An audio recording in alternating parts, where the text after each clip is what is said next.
Good afternoon, friends. Happy Monday. I hope you had a great weekend. I did, and I'm excited for our new week ahead. We have some fun new things to learn, and I think you're going to enjoy them very much. So, I thought we would start out our week by going over our calendar for October. And let's find out how many days so far. You know, we're getting near the end of the month now. And do you remember what holiday comes at the end of October? Some of you are going to be dressing up in costumes and going to get candy. It's called Halloween. So we're almost at the end of the month, and that is when we celebrate Halloween. Some families do and some families don't. So October, let's look at our month one more time. O is the first letter in October. O for October. And we have an owl for our animal for the month of October. So let's count and see how many days so far in October. Can you count with me? Ready? 1, 2, 3, 4, 5, 6, 7, 8, 9, 10, 11, 12, 13, 14, 15, 16, 17, 18, 19, 20, 21, 22, 23, 24, 25. What comes after 25? Let's get it. After 25 comes 26. Okay, let's go ahead and put 26 on our calendar right here. Monday, remember Monday is the first day of our week. Monday, October 26th. And we only have 1, 2, 3, 4, 5 more days left in October. And then we are going to be at Halloween, which is right here on Saturday. All right. And then we get a new month, and you're going to find out what that is. All right.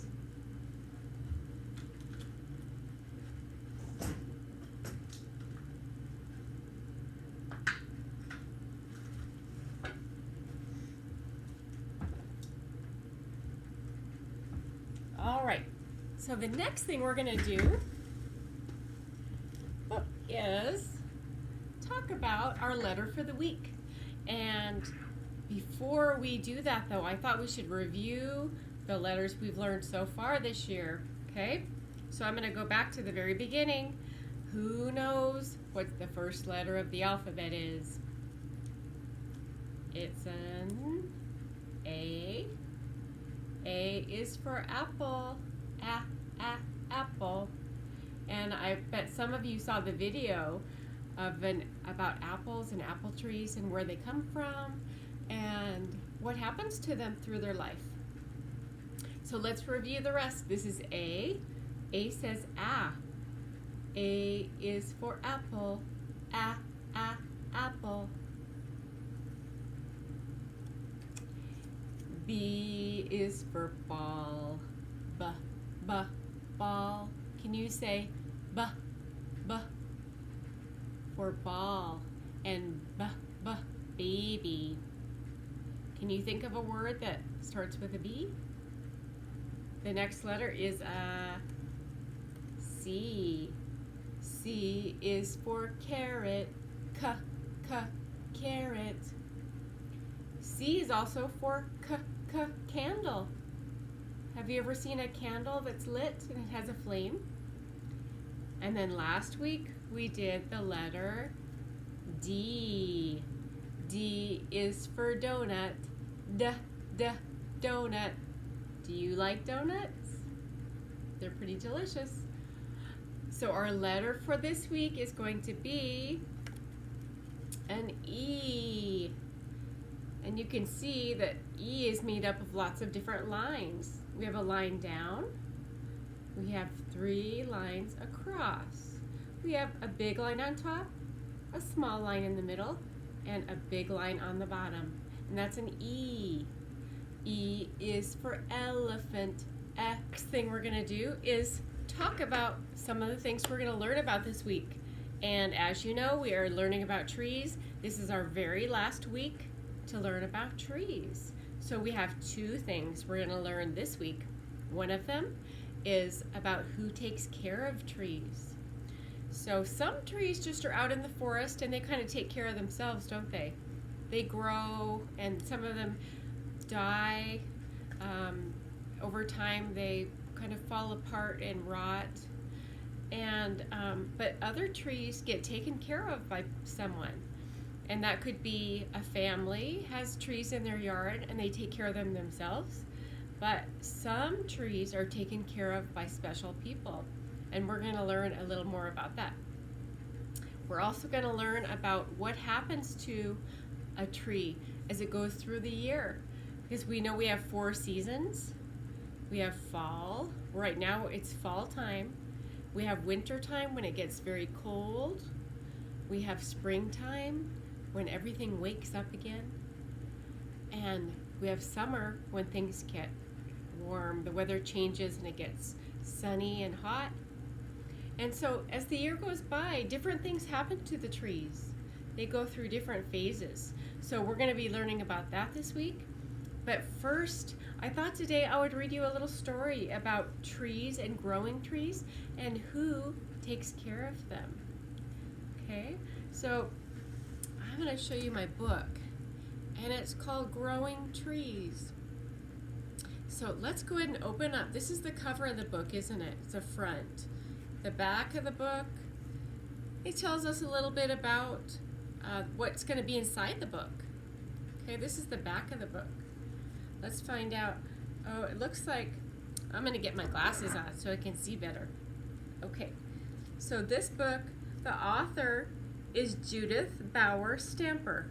She's the person who wrote the book. And it's illustrated by Wesley Lowe. That means the illustrator, that's the person who makes all the pictures for the books. Sometimes they take pictures to put in the book and sometimes they draw them. Okay? Growing trees.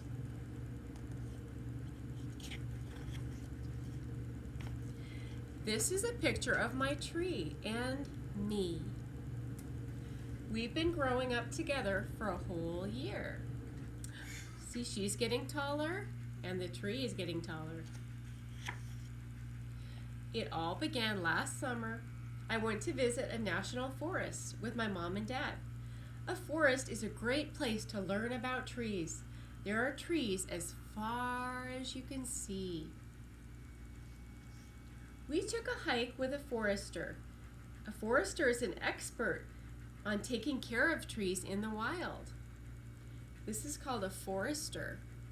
He's a special person who takes care of the trees out in the forest because some of those trees need some special care.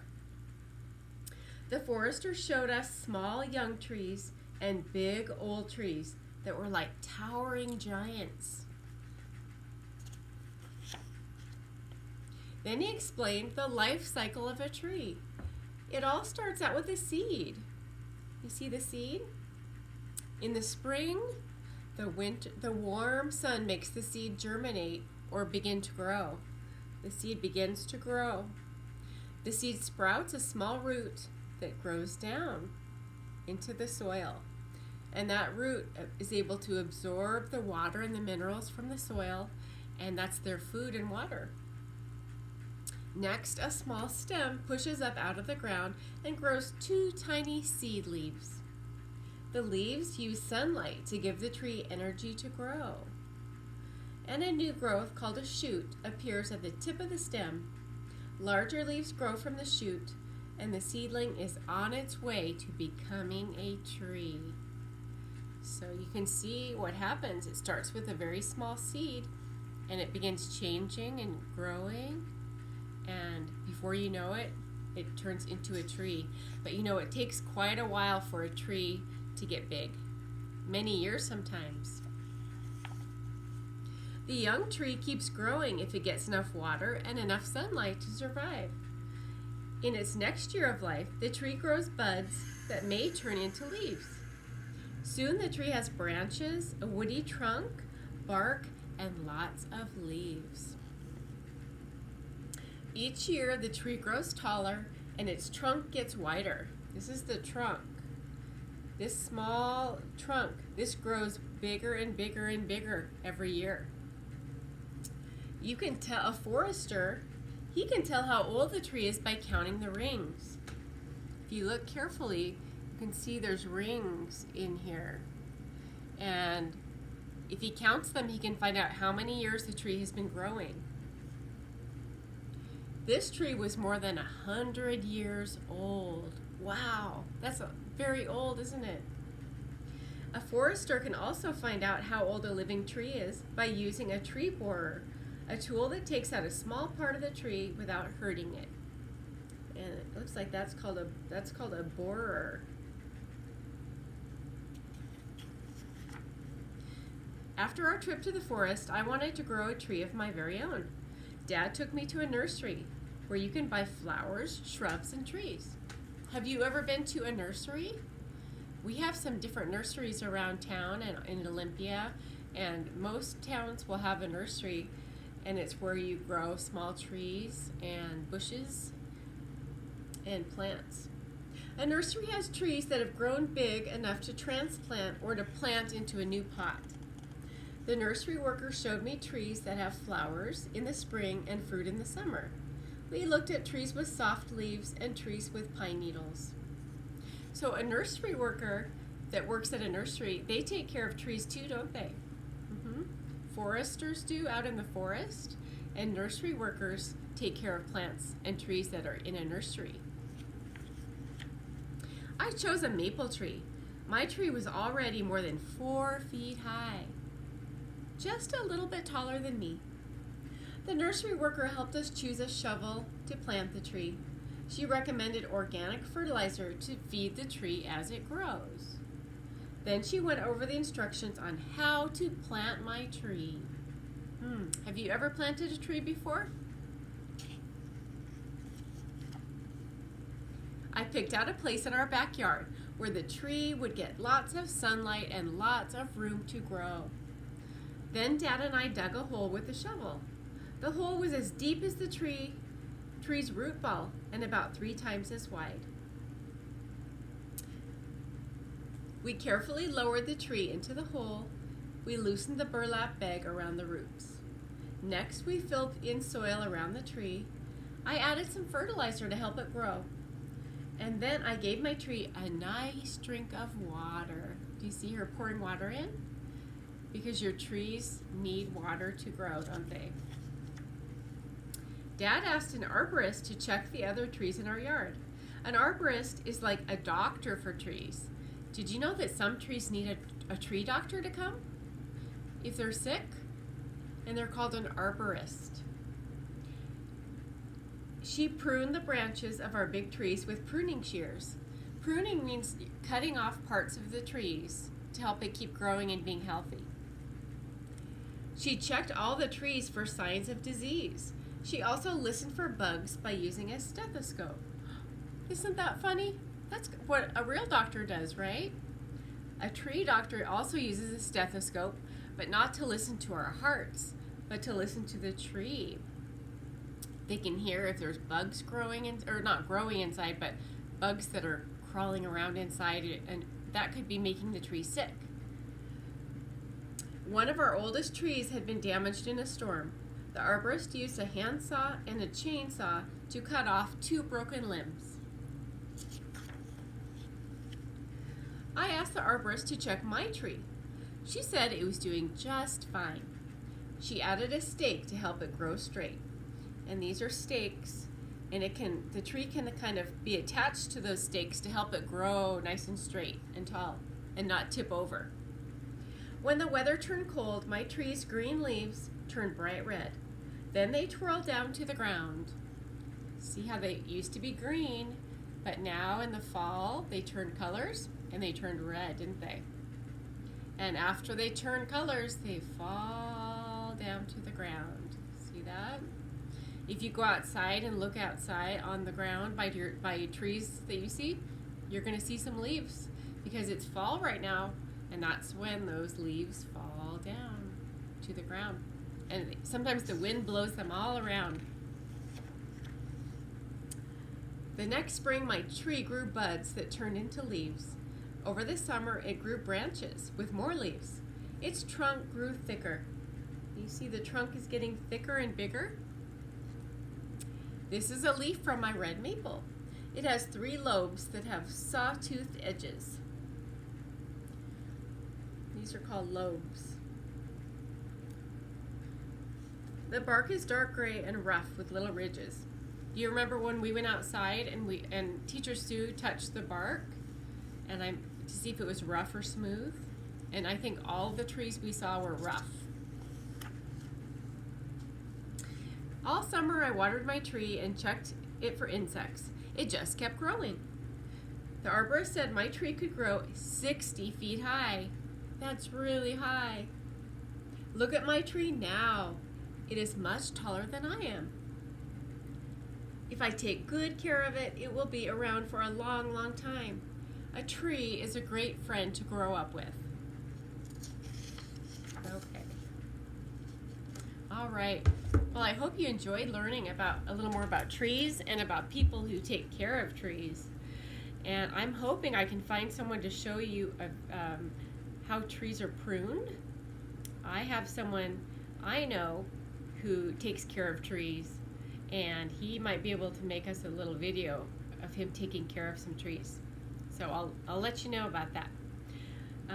So it's time for us to say goodbye. So I'm gonna say goodbye for now. I hope that you are having a great day today, and I will look forward to seeing you tomorrow on Zoom. Okay? Bye-bye.